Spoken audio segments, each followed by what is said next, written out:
Estoy grabando. Entonces damos inicio al curso de matemáticas discretas. Aunque el curso se llama matemáticas discretas, vamos a ver principalmente teoría de gráficas o teoría de grafos. La razón de esto es porque en matemáticas discretas es un poco distinto a otras áreas de las matemáticas en cuanto a que es más importante las técnicas de demostración que los resultados o la teoría en sí. Entonces, en matemáticas discretas, como que lo importante es ver todas esas técnicas de demostración y creo que teoría de gráficas, además de que es una área fundamental, uno puede ver todas esas técnicas de demostración. ¿Ok? Entonces, de la misma manera, si ustedes no han tenido un curso de matemáticas discretas, les recomiendo que lo aborden de manera distinta a los otros cursos, en el sentido de que aquí lo importante son muchos ejercicios de demostración. O sea, muchas veces las demostraciones son como muy ad hoc al problema. Es más como de acertijos que de entender toda la teoría que hay detrás. ¿Ok? ¿Qué más? Bueno, vamos a ver principalmente el Distel. Aquí puse otros dos libros de los que luego llevo a sacar cosas, pero también son muy buenos. La evaluación va a constar de 3 o 4 exámenes parciales y al final, como saben, va a haber un examen básico en el que básicamente, bueno, en el que se juega la calificación del curso y esto es porque esto es por reglamento hay esos cursos básicos, ¿no? Que ustedes tienen que pasar y con un examen. Y este examen básico se elabora con un comité de profesores y se califica con un comité de 3 profesores en el que yo estoy incluido. Entonces, muchos de los parciales va a ser prepararlos para el básico. Entonces, voy a dejar a lo largo del curso una lista de varios ejercicios, principalmente del Distel, y en base a eso voy a elegir de esos 5 para cada parcial y en base a esos parciales elaboro el básico. ¿Ok? Puede llegar a suceder, y ha sucedido ocasionalmente, que para el básico algún profesor del comité pide que se incluya algún ejercicio. Entonces, se los comento porque no es necesariamente cierto que va a ser solo los exámenes, que el examen básico va a constar de las preguntas, solamente las preguntas que se dejaron en el curso, pero digamos que en un 90-80% sí, y lo más seguro es que casi todo sea de la lista que se dejó. Entonces, si ustedes hacen todos los ejercicios de la lista, pues no deberían de tener problemas. ¿Ok? Les pido que a lo largo de la exposición se sientan con la confianza de interrumpirme, o al menos alguno de ustedes estar haciendo comentarios, porque eso hace mucho más amena la exposición. De otra manera, soy solo yo hablando, sin verles las caras. Entonces, ese feedback que se tiene de manera presencial se pierde, pero se recupera bastante si me están haciendo preguntas a lo largo de lo que estoy hablando. ¿Ok? ¿Tienen dudas, comentarios? No, todo bien. Creo que no. Ok, perfecto.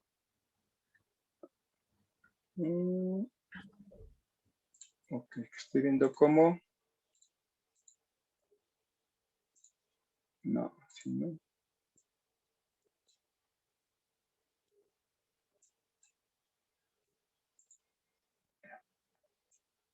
Ahí está. Ok, pues empezamos. Les decía, el libro que vamos a llevar va a ser el Distel, la 5ª edición. Lo que me gusta del Distel es que además de ser un gran libro, está disponible en línea de manera legal. El Distel ha tenido esa política desde siempre y lo pueden bajar en su totalidad. Es, digamos, yo diría que un libro incluso pensado para gente que hace investigación en teoría de gráficas. Entonces es que encuentran temas muy avanzados en él, y es un libro que a diferencia de otros, muchas de las secciones y de las demostraciones están muy autocontenidas, es decir, no es del tipo de libros que uno tiene que leer todo para poder entender las pruebas subsecuentes. Entonces es un libro que también sirve mucho de referencia si se dedican a hacer teoría de gráficas. Entonces, pues bueno, les pido también que lo lean.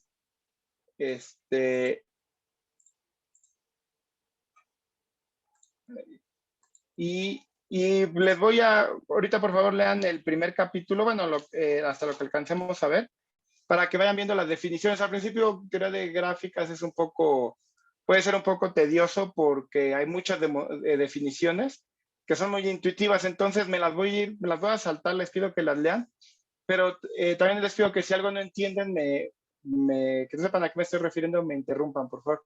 Entonces, una gráfica es simplemente un par BE, donde B es un conjunto finito de cosas que llamamos vértices, ¿no?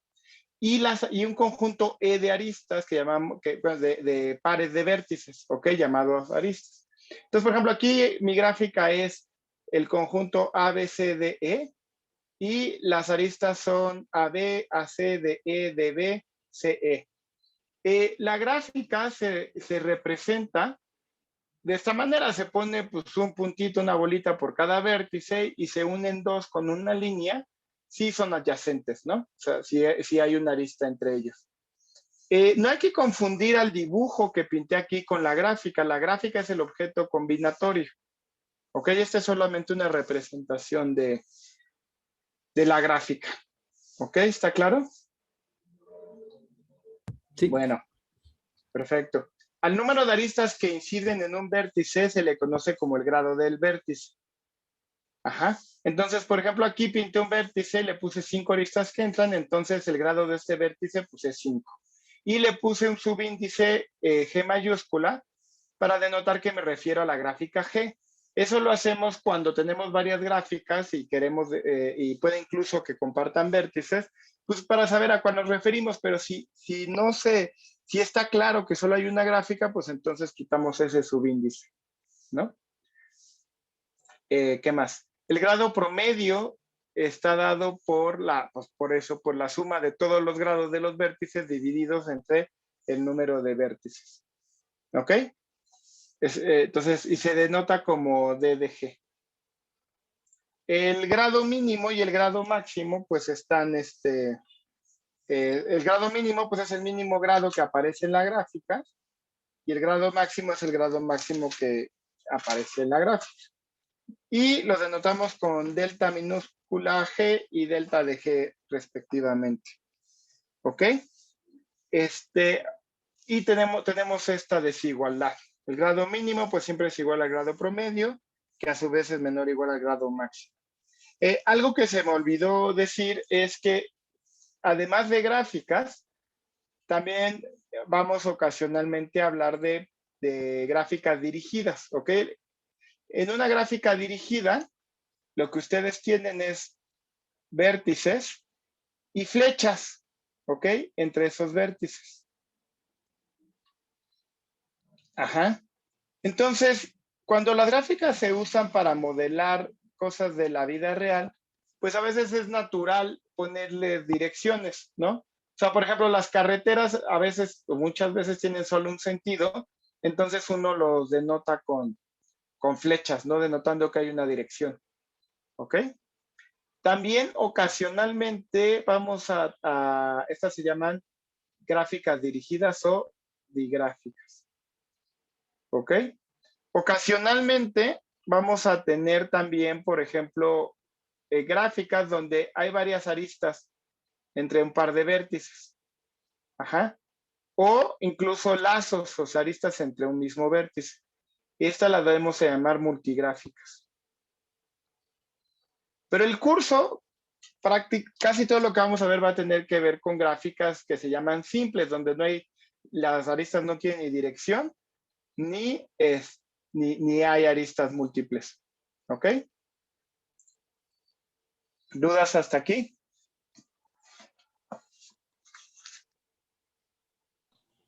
Bueno, entonces, me sigo.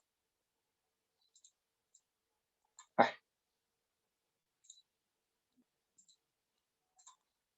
La razón entre el número de la razón del número de aristas dividido entre el número de vértices está dado por epsilon g.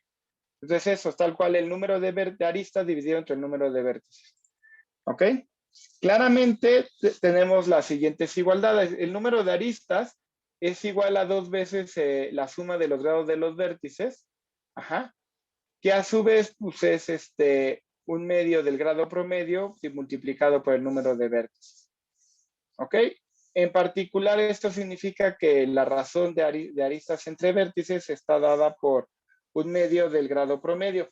A ver, ¿por qué tengo esta igualdad? ¿Por qué el número de aristas es igual a la suma de los grados de los vértices divididos entre 2?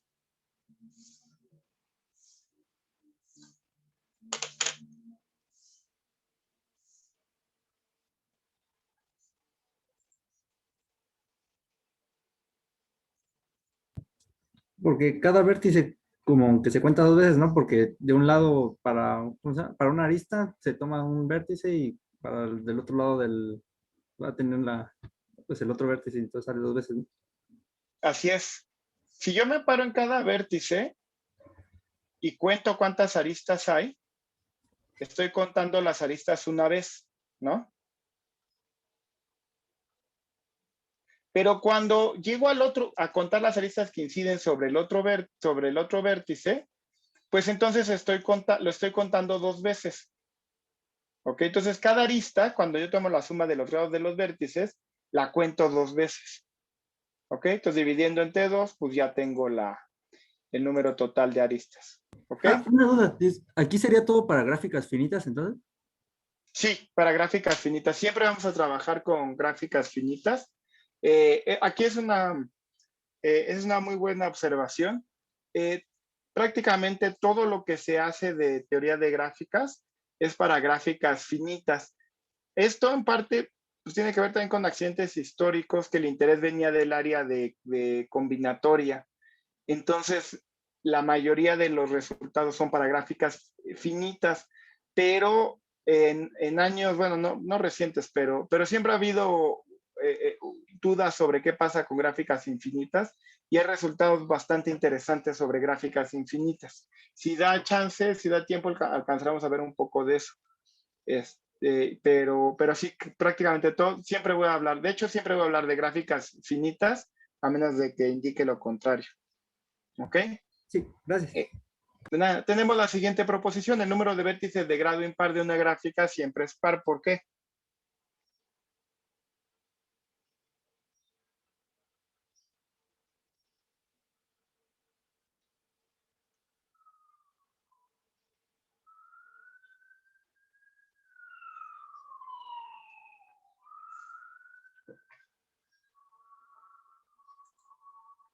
A ver, ¿cómo demostrarían que el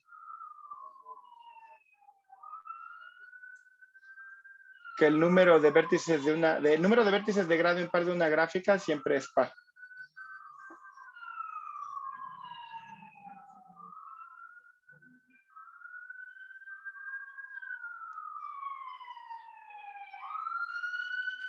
Les acabo de decir, ¿no? Que el número de aristas, ¿no? Es igual a qué? A un medio de la suma de los grados de los vértices, ¿no? Pero eso quiere decir que la suma de los grados de los vértices es igual a qué? A 2 veces el número de aristas. ¿Ok?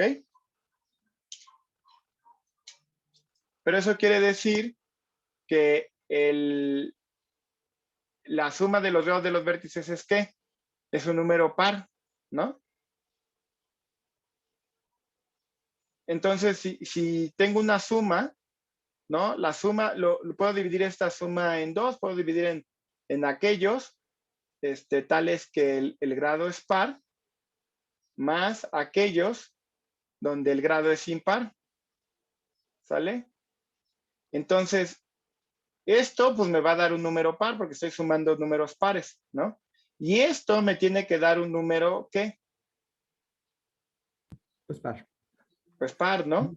Y para que me dé un número par, pues entonces, tengo que, y son números impares, pues tengo que tener un número, ¿qué? Par de sumandos, ¿no? Sí. Ajá. Ok. Va. Fíjense, una subgráfica de una gráfica G, pues es lo que se imaginan, ¿no? Es una gráfica H tal que los vértices de H están contenidos en los vértices de G y las aristas son aristas, están contenidas en las aristas de G.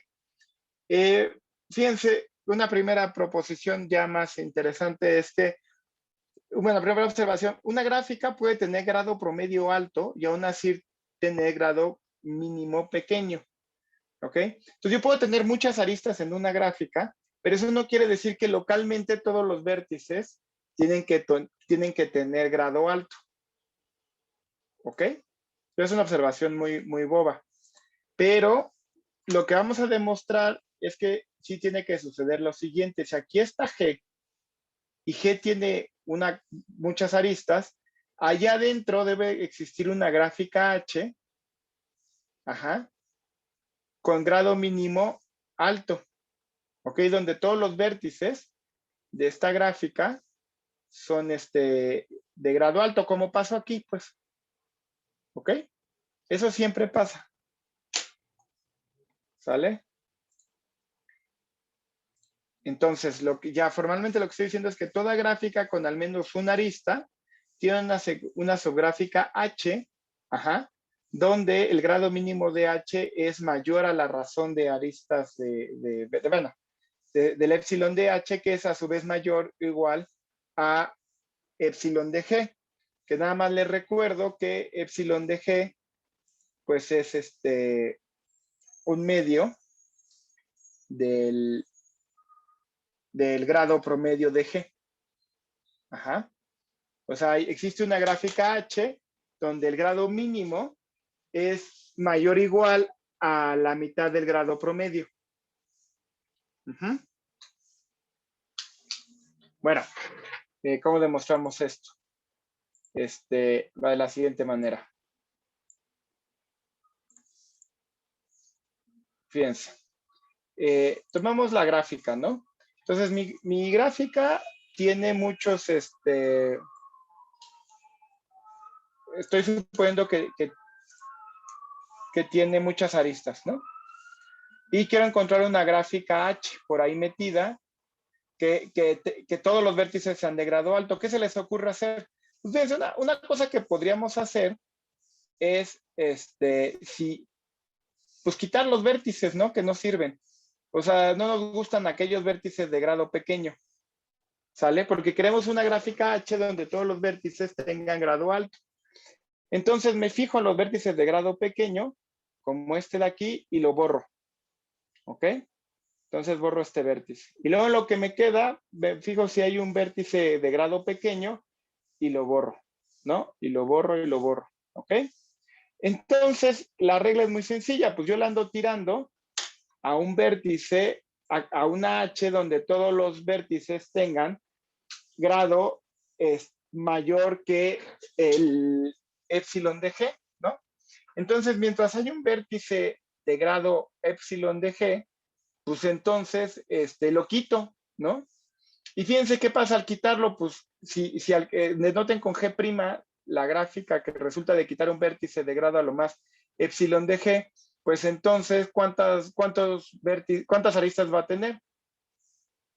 Bueno, pues va a tener el número de aristas original menos, si estoy quitando un vértice de grado epsilon de G, pues le estoy quitando al menos epsilon, a lo más epsilon de G aristas, ¿no?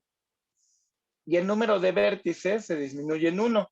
Y haciendo las cuentas, pues resulta que esto es mayor o igual a epsilon de G. Entonces, este parámetro de aquí, esta razón entre aristas y vértices, no disminuye. ¿Sale? Permítanme.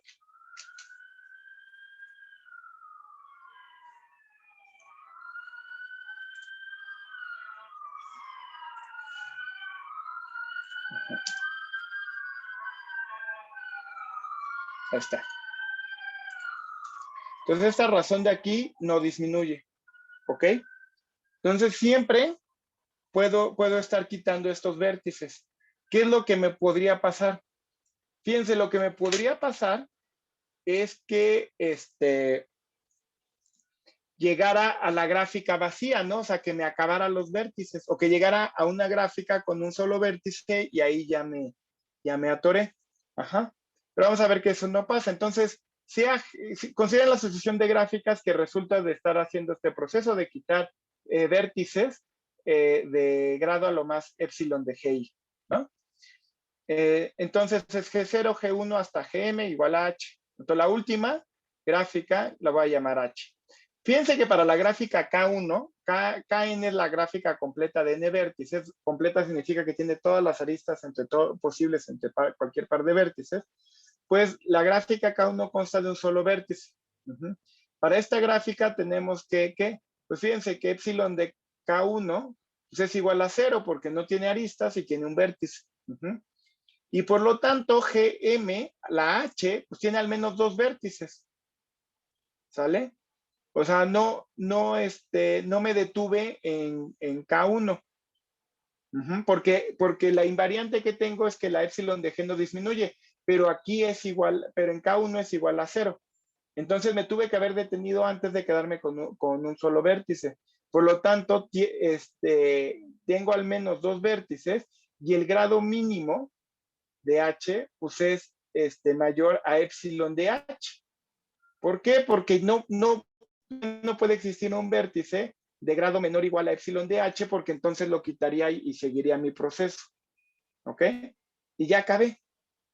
¿Sale? Porque el epsilon de H pues es mayor o igual a la epsilon de G. ¿Hay dudas hasta aquí?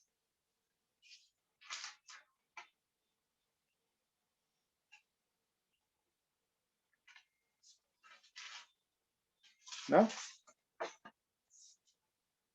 Bueno. ¿Quedó claro?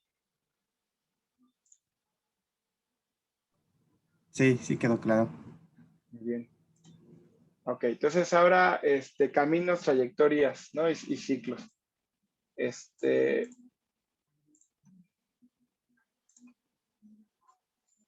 Un camino en una gráfica es simplemente una sucesión de vértices que consecutivamente son adyacentes. ¿Ok?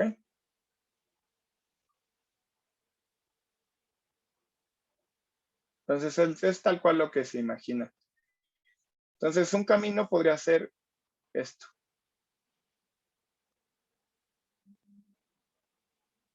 Y fíjense que aquí a propósito repito un vértice. ¿Ok? Y una trayectoria es un camino que no repite vértices. Y un ciclo es un camino que no repite vértices. Una trayectoria que no repite vértices, perdón, un ciclo es un camino que no repite vértices, a excepción del primero y el último vértice. ¿Ok? Entonces esto sería un ciclo. ¿Sale?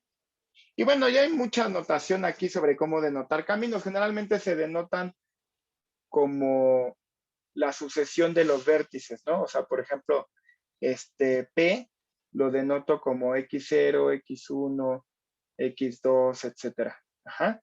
Si me refiero a PXY, pues es la trayectoria hasta XY, el camino hasta XY. Si hago XYJ, XPJ, pues es simplemente X1, XY, perdón, XY más 1, etcétera, hasta XJ. ¿Ok? También a veces uno denota P como el interior de P, pues es simplemente todo P excepto sus últimos vértices, ¿no? Y bueno, así hay más definiciones que creo que no valen mucho la pena, pero sí quiero que las revise. Bueno, dados dos conjuntos de vértices A y B, ajá, aquí está. No necesariamente son disjuntos. Aquí los pinté disjuntos, pero no necesariamente tienen que ser disjuntos. Ajá. Entonces, una AB trayectoria es una trayectoria P tal que P intersección A consta de un solo vértice y P intersección B también consta de un solo vértice. ¿Ok? Entonces es algo de este estilo. Noten que puedo tener una AA trayectoria. ¿Ok? sería una trayectoria que empieza en A, sale de A y regresa a A. ¿Ok? El cuello, la longitud de una trayectoria o de un camino es el número de aristas que tiene y la longitud de un ciclo es el número de aristas que tiene. ¿Ok? El cuello de una gráfica G es el tamaño del ciclo más pequeño en G. ¿Ok? Si G no tiene ciclos,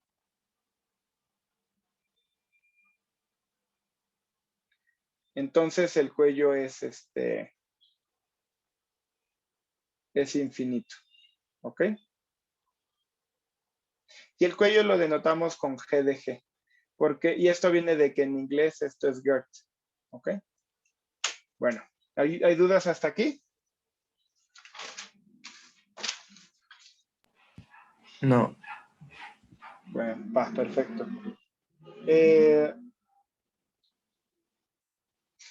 Sí, estas primeras clases son sencillitas.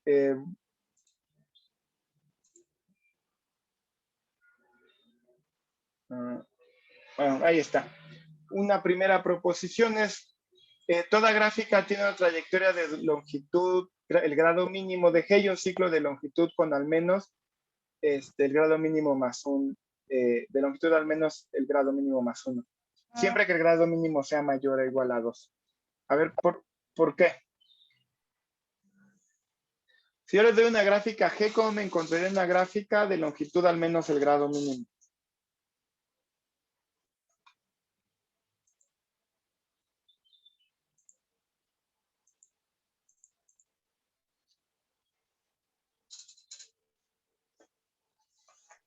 ¿Qué se les ocurre? Pues partimos de el vértice que tiene el grado mínimo y vamos regresando a él por las diferentes rutas, ¿no? Que tiene, por las Ok, diferentes aristas. ok. Sí, sí, eso funciona.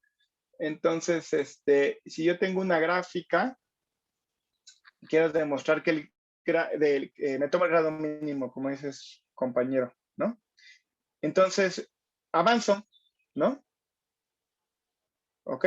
Y ya tengo una de longitud, voy a llamar B0, una arista de longitud, una trayectoria de longitud 1.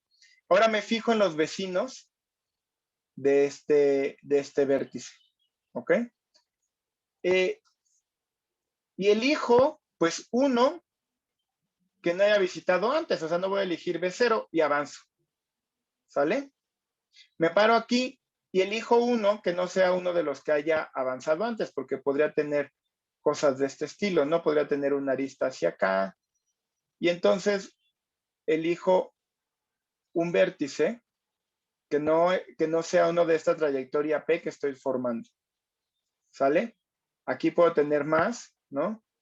Y podría ser adyacente a todos los anteriores, pues elijo uno que no sea uno de los que tenía antes, ¿sale?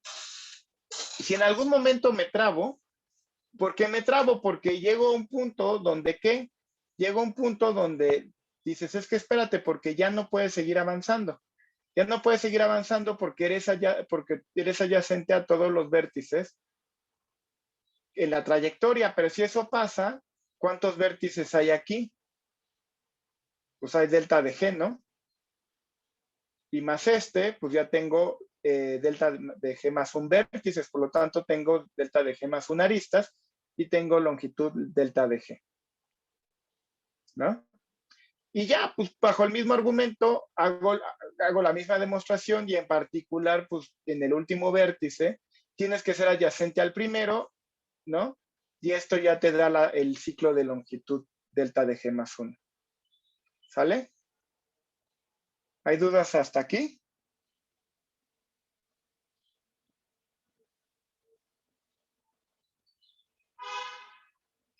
¿No? Bueno.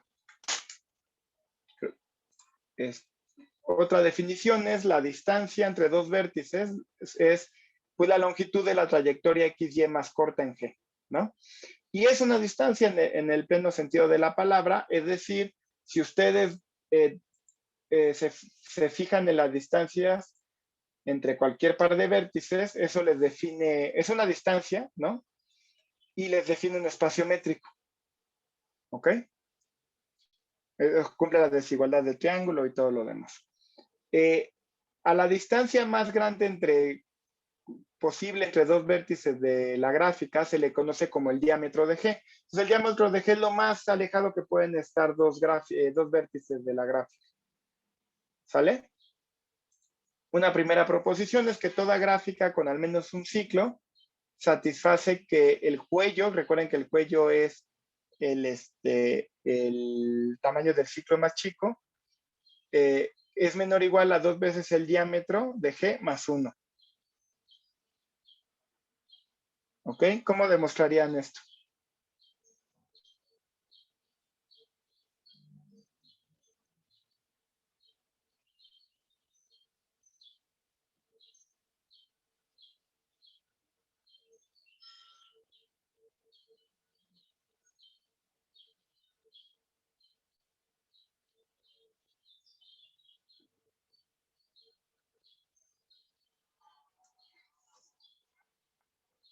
Fíjense.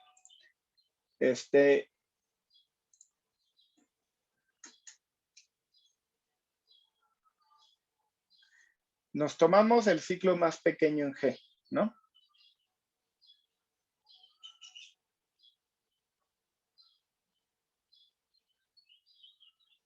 De longitud más pequeña en G. ¿Ok? Aquí está.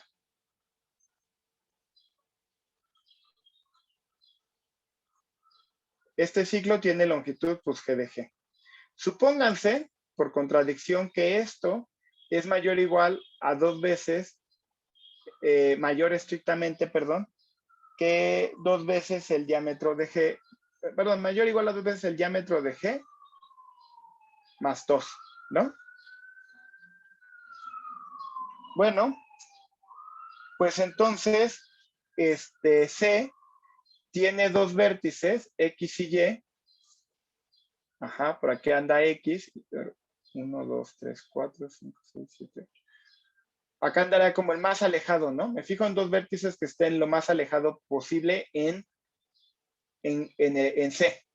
¿Ok? Si la longitud del cuello es mayor o igual a 2 veces el diámetro más 2, pues entonces la distancia en C entre X y Y, pues es mayor o igual a ¿qué? Es mayor o igual a al diámetro de G más 1, ¿no?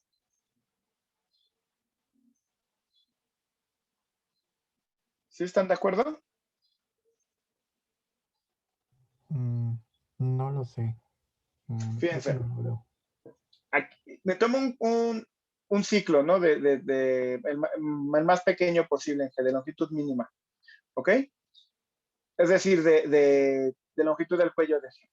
Yo quiero demostrar esto, que el cuello es a lo más 2 veces el diámetro de G más 1. Supongo que no es cierto para proceder por contradicción. Entonces, si no es cierto, pues es mayor o igual a 2 veces el diámetro de G más 2, ¿no? Entonces, supónganse que esto es, en este caso, 1, 2, 3, 4, 5, 6, 7, 8, 9, ¿no? Aquí pinté un ciclo de longitud 9, ¿sale? Entonces, yo me tomo dos vértices que estén a distancia, lo más opuestos en el ciclo, o sea, que estén en el ciclo a distancia lo más alejado posible. ¿Ok? Esto los llamo X y Y.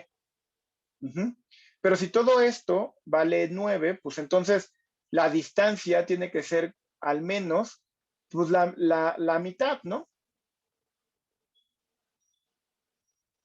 En este caso, pues 4, ¿sale? Porque en la distancia en el ciclo.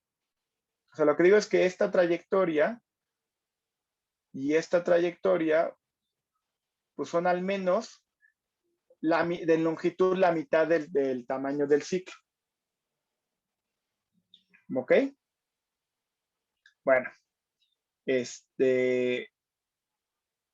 con esa observación, pues, ¿qué puedo hacer? Pues puedo decir, fíjate, pero entonces, pero el diámetro de G, ¿no?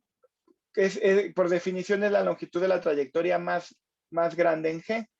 Eso quiere decir que por ahí existe una trayectoria de longitud a lo más el diámetro de G entre X y Y. ¿Sale? Déjenme pintarlo así, ¿no? ¿Ok? Y entonces ya llegué a una contradicción porque esta trayectoria de longitud del diámetro de G y esta trayectoria de longitud del diámetro de G más 1, pues juntas me deben de formar un ciclo C' de longitud a lo más 2 veces el diámetro de G más 1, ¿no? Contradiciendo la suposición de que el cuello era mayor o igual a 2. Observen que incluso no importa, aquí las dibujé a mis trayectorias como disjuntas, pero pues no importa realmente, ¿no? Se podrían intersectar, ¿sale? O sea, podrían pasar cosas de este estilo, pues. Pero en ese caso, pues voy a formar un ciclo incluso más chico. ¿Hay dudas hasta aquí? No.